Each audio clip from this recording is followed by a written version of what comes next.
we think are sufficient to pay the reimbursable project costs. Within those districts, there are two community improvement districts and a transportation development district that were produced to form additional revenues. That was in Project 3. And then 1A, 3, and 4, it's our opinion they are developing and making satisfactory progress. So then we look at Project 2, so that's the movie theater site, so the northeast corner there. Obviously, I have the movie theaters, restaurants, fast food, the grocery store, and convenience stores. Started in 2012. The last building went in 2022. And again, on these, you got total project costs and then the reimbursable project costs there. Again, nothing, not anticipating, but. And when you look at that for those projects, the right-hand column is kind of where we're at percentage-wise of what we thought at completion they would be. So are heading in the right direction for those as far as performance. And similar to the last one, this is kind of the same kind of language for that plan. The thing to take away from it is we do feel like it has made satisfactory progress and is meeting or exceeding expectations at this time. So when you do these 5-year check-ins, that's what you want is to have things looking in a good direction there. You don't want the, oh no, it's not performing at all, and all the assumptions that were made were incorrect. So we are in good shape in these, which is definitely a good position to be in. All right. Anyone have any questions? All right. As is a public hearing, I will open it up for comments or questions from the audience. Anyone wishes to address the board on this public hearing? All right. Seeing none, we'll close out public hearing. Next public hearing is Grand Valley Marketplace TIF Plan Project 2. So we incorporated that into one presentation there. That was yeah. I got to open up. I didn't name the right one. Well, then we'll. Okay, I'll open up this public hearing, Project 2, in case anyone wants to speak about that one. Okay, seeing none. We have Project 10. No, we stopped at 4. All right, that's it for public hearings then.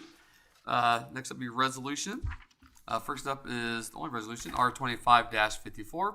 It's a resolution by the Board of Aldermen approving the 2026 wage scales for officers and sergeants in accordance with the approved labor agreements. Mr. Mayor, I move that we approve resolution R25-54. I got a motion from Alderman Knox to approve resolution R25-54. Do I have a second? Second. Any discussion? Mayor, members of the board, as you know, we are in we do have 2 bargaining units within the police department. We have one for sergeants, one for officers. And as part of the agreement that we are in now, the contract is for 3 years, but it's an annual wage reopener. So what you have attached in here is the wage scale for both officers and sergeants. This will just be for the 2026 year. So we will reopen it again in 2026 for 2027 budget year. So what is in there is shown in the budget that you're be asked to approve in the ordinances. Questions or discussion? Is the actual pay scale, the format of the pay scale, like the steps in it, are those negotiated at that time as well, or is that negotiated through the actual, is it triennial? Yeah, the wages are what's negotiated. So that's the format for you with the steps. I understand that, but like the actual pay scale, when let's say an officer is making $26 an hour, when he actually moves to $27 an hour, just given ballpark numbers. Like when are we able to fix the pay scale? Like, so there's not any. I know that one issue they were having is like there was overlap between sergeants and officers that the pay gap shouldn't have been there, or should be there, but it's not there. And I know that there was interest within the department that they wanted to get that fixed. Yeah, so I mean, on a yearly basis, basically, we go in and look at what is there. What you have for this resolution is what was agreed to for 2026, with the idea that every year that comes up, that's something that we've got to look at and look at what resources are there to be able to make additional adjustments. Okay, so just a follow-up question, like for 2027, when would the appropriate time be to like have all that squared away and have that presented for the city, like a proposed pay scale, essentially. Yeah, I mean, it would be about the same as we did for this year. It's when we get into the budget cycle. When does that start? After mid-year. Okay. But we get into the actual, like, probably October-ish is when we have the early October, late September is when stuff really starts to come together. We start to try to pull together numbers, just budget as a whole, just so the board knows. Obviously, we're on a calendar year, so after we get through the 6-month part is when we try to start looking at things. Some of the big factors that make that a little more difficult are things like sales tax, because we actually see that on a 2-month back schedule. So what we get in July is typically from May, so we haven't, say new things come in, that's not really recognized until 2 months later is when we would actually start to see the change in that kind of thing. Okay. And then property taxes, the same. I say knowing we're kind of exactly relying how on the that is, county to but- get the numbers to us to know what that looks like. Yeah. So typically we get the last one of those. I mean, that's what's approved in the end of, we have to have it in by the end of September, what the levy is going to be on the property tax side, Okay. which obviously is a big funder of the general fund. I believe what Kyle's asking, forgive me if I took you wrong, but we've always done the budget and then tried to figure out the police salaries out of what's left, rather than try to figure the police salaries out first. and Yeah. So the then way, yeah. start. Well, because essentially what we have right now is like there's a compression issue with the pay scale, and every time we approve the budget, it's like he said, like we're trying to play catch up on it instead of just fixing the problem. Like I feel like we're just pushing the problem down the road and like talking about like, well, we'll get it next year. And Yeah. So on the method that we've always used for that in budget cycle. So when I say we go through that, so for any employee, the last thing we look at is the salary side of it. So we basically try to figure out how much revenue we think we're going to have for the next calendar year. And then you look at all the operational expenses that we just have to have. So whether that's projects or, equipment or just contracts that we're already in. And then you basically have that, you have the revenues and you have those expenditures, and then it's looking at, what's left to be able to make those additional changes. And so the idea is, at that point, that's when the board kind of decides what direction we want to go with salaries. That's why we typically don't, on the staff side, we don't, we tell you how much it would cost to do these things. Right. But it's ultimately, up to the board to decide that. But that's those 3 months or whatever that we sit there and work on budget. It's literally the kind of more of the nuts and bolts, like the things we think we need to just operate on a daily basis compared to the revenues that we think we're going to get in. Okay, so would it be more beneficial for like if the FLP came into you guys and with the proposed like pay scale that fixed their compression at the very beginning of this whole process, and then that way, like whenever you get to that step, you're ready to go for trying to implement something or negotiate a compromise? Yeah, so I mean, I think not even this isn't the platform to do any kind of collective bargaining type things, but in general, any of these things, I mean, that's what we take in whatever, whether it's a wish list of whether it's automobiles or Right. positions or any of that, take all that stuff in.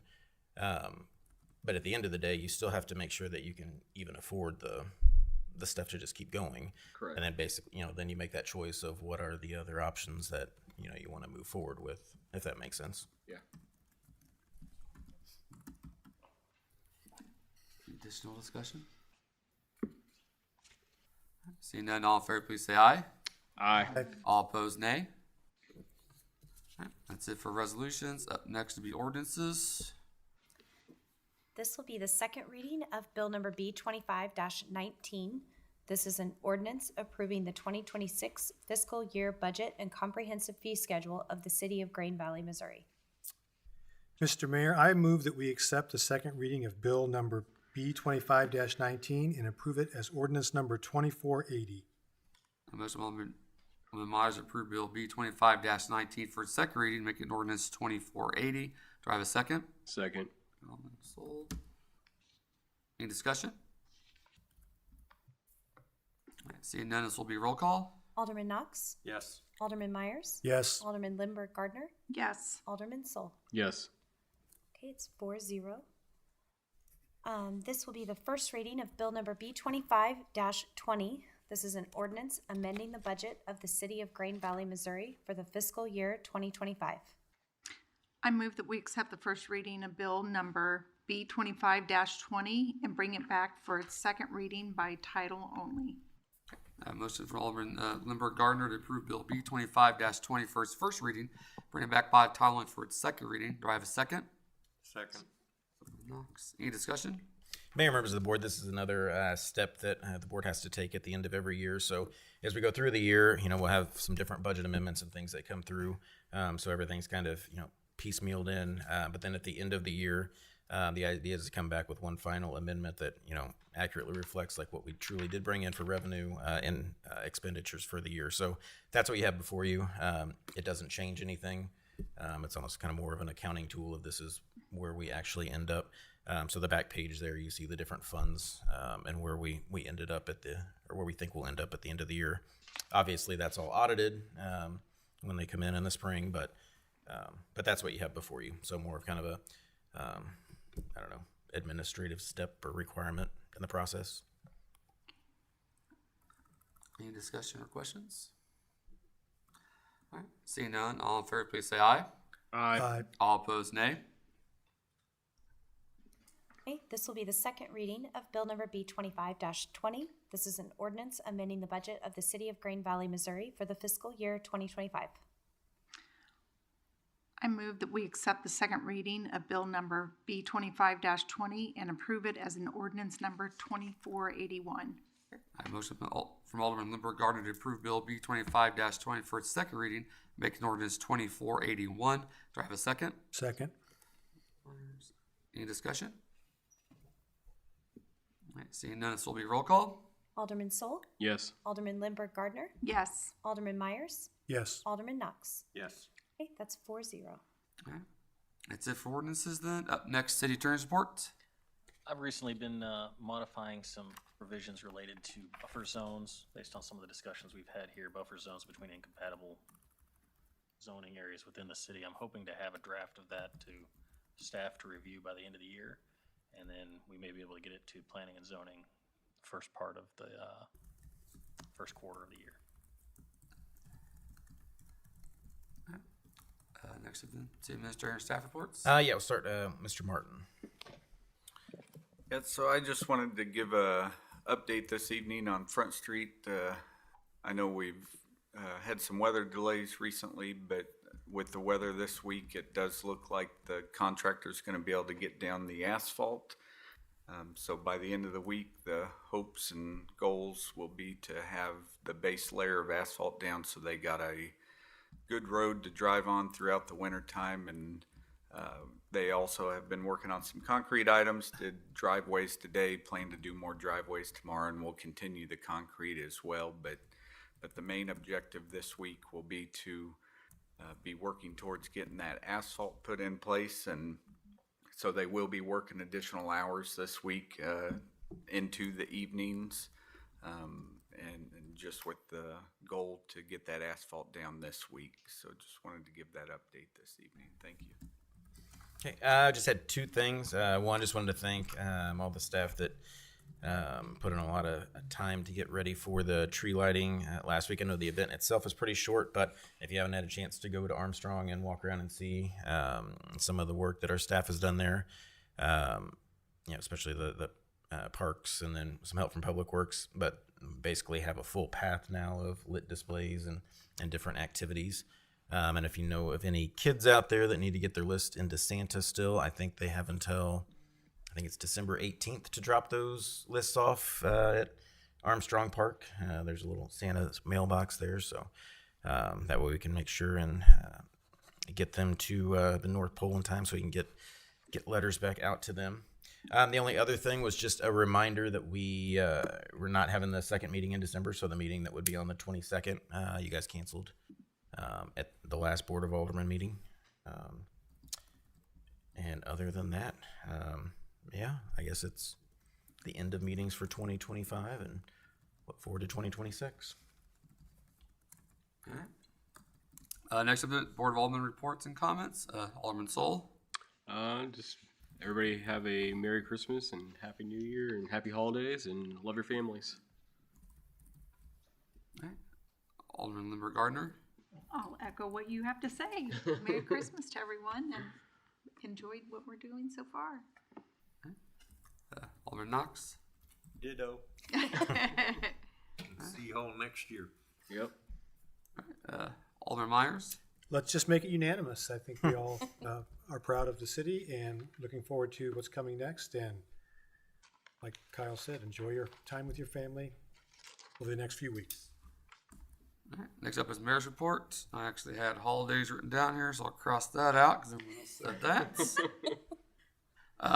I did, and she left before I could say it. I had it down before Corey even spoke, but I do want to, I know they're watching the video because that's how they do their stories, but I want to thank Valley News for all the coverage that they've given us over the years. I don't know how we're going to replace that meeting coverage. I guess we'll have to share the videos for people to watch more or something, but I just wanted to thank them for their coverage that they've given the city over the years. So that is all I have. I do not believe we have a need for an executive session.